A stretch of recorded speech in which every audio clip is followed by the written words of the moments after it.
నా కూతురు ప్రియంవద నీకెప్పటినుంచో పరిచయం ఉన్నట్టు, మా ఇల్లు నీకు బాగా తెలిసినట్టు ఇలా వచ్చేశావు?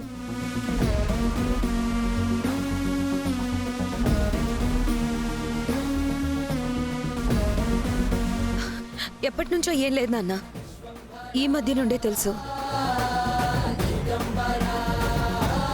తన కూతురికి ఒంట్లో బాలేదంట, అందుకే సాయం కోసం ఇలా వచ్చింది అంతే.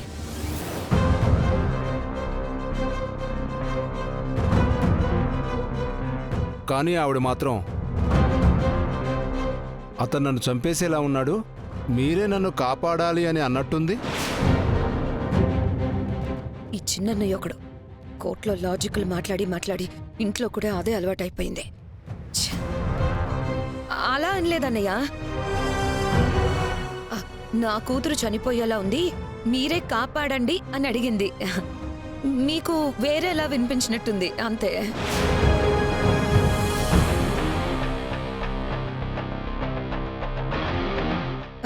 ఏ సిస్టర్, సిస్టర్ పద, మనం హాస్పిటల్కి వెళ్ళి మాట్లాడుకుందామా? రా. నర్సమ్మ,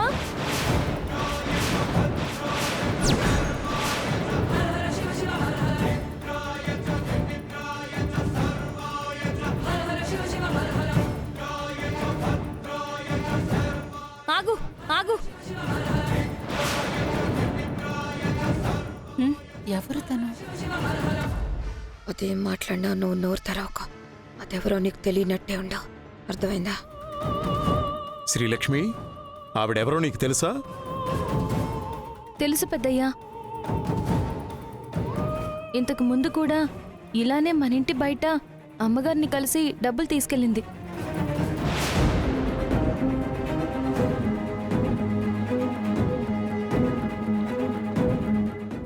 అదే అదే చెప్పాను కదా అన్న, వాళ్ళ పాప ట్రీట్మెంట్ కోసం డబ్బులు అడిగింది, ఇచ్చాను.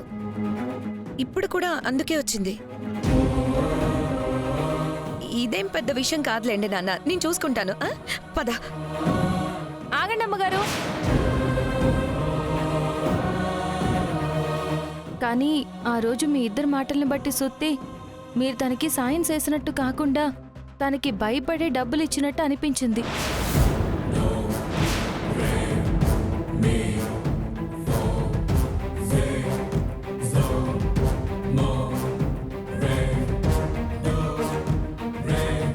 ఏం మాట్లాడుతున్నావు లక్ష్మి? నేను తనకు భయపడ్డవేంటి? మీరు తనకి భయపడ్డం మాత్రమే కాదు, తను కూడా నన్ను చూసి భయపడింది. నాను తనని పలకరించడానికి వెళ్తే పారిపోయింది.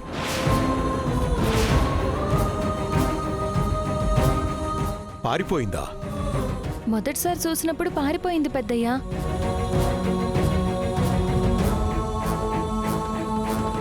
మళ్ళీ ఈ మధ్య ఒకసారి కనిపిస్తే పట్టుకుని నన్ను చూసి ఎందుకు పారిపోతున్నావు, నీకు మా అమ్మగారికి సంబంధం ఏంటి అని గట్టిగా అడిగాను.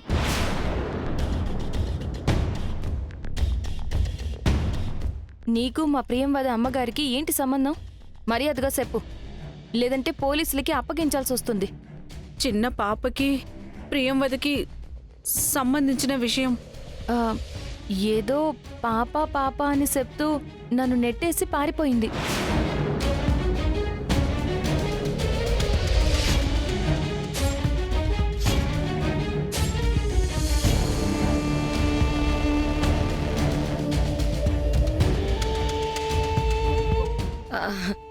పాప అంటే వీళ్ళ పాపే లక్ష్మి.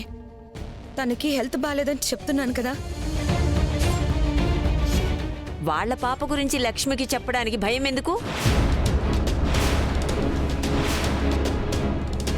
లక్ష్మిని నెట్టేసి పారిపోవడం ఎందుకు?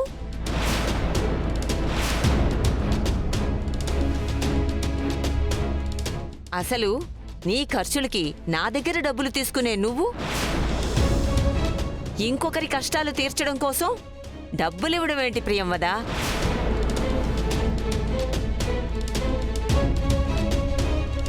నీ పేరేంటమ్మా? నా పేరు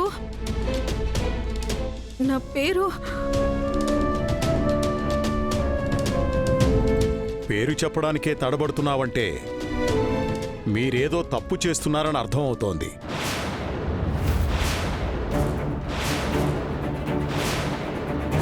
ఈవిడి గారు నాతో చెప్పిన మాటల్ని బట్టి చూస్తే ఈవిడికి ప్రియంవద అమ్మగారికి ఒక చిన్న పాపకి మధ్య ఏదో సంబంధం ఉందనిపిస్తుంది పెద్దయ్యా. ఈ బిడ్డను తీసుకెళ్ళిపోండి, నా కంటికి కనిపించినంత దూరంగా తీసుకెళ్ళిపోండి.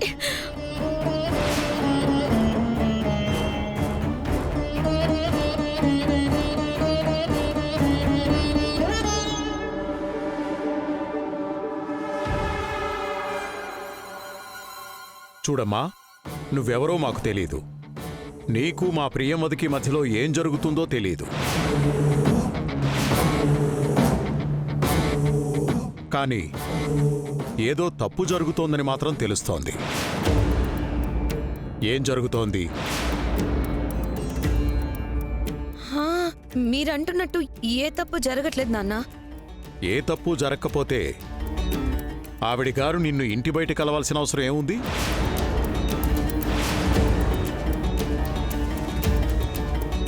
ఈ ఇంట్లో మనుషుల్ని చూసి భయపడాల్సిన అవసరం ఏముంది?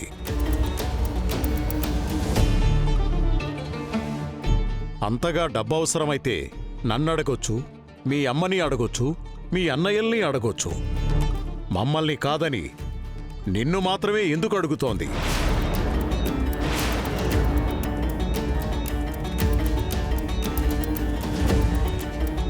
పోనీ ప్రియం వద్ద చెప్పినట్టు వీళ్ల పాప ఏ సమస్యతో బాధపడుతుందో, ప్రస్తుతానికి ఏ హాస్పిటల్లో ట్రీట్మెంట్ తీసుకుంటుందో కనుక్కోండి.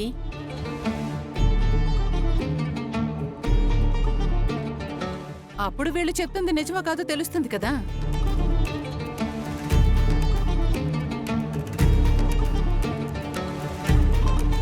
నిజం చెప్తే నీకు గౌరవంగా ఉంటుంది, మాకు గౌరవంగా ఉంటుంది.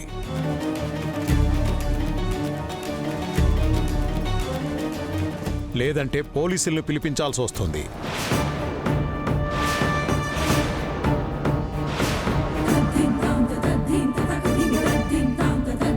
చిన్నోడా, పోలీసులకు ఫోన్ చేయి. ఏంటి నాన్న మీరు కూడా?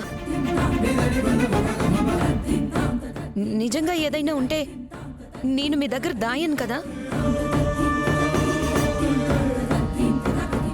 ఇది చాలా చిన్న సమస్య. మీ దాకా తీసుకొచ్చేంత పెద్ద సమస్య అయి ఉంటే మీ దగ్గరికే తీసుకొచ్చేదాన్ని కదా నాన్న. నా పైన నమ్మకం లేదా? ఇంట్లో మనిషిని అవమానపరుస్తూ ఎవరో దారిని పోయే మనిషికి ఇంత విలువిస్తున్నావంటే నిన్నెలా నమ్మాలి, ఎందుకు నమ్మాలి?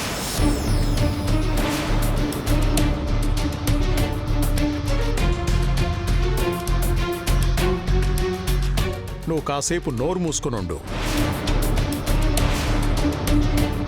నువ్వు చెప్పమ్మా, నీకు ప్రియమతికి మధ్య ఏం జరుగుతోంది?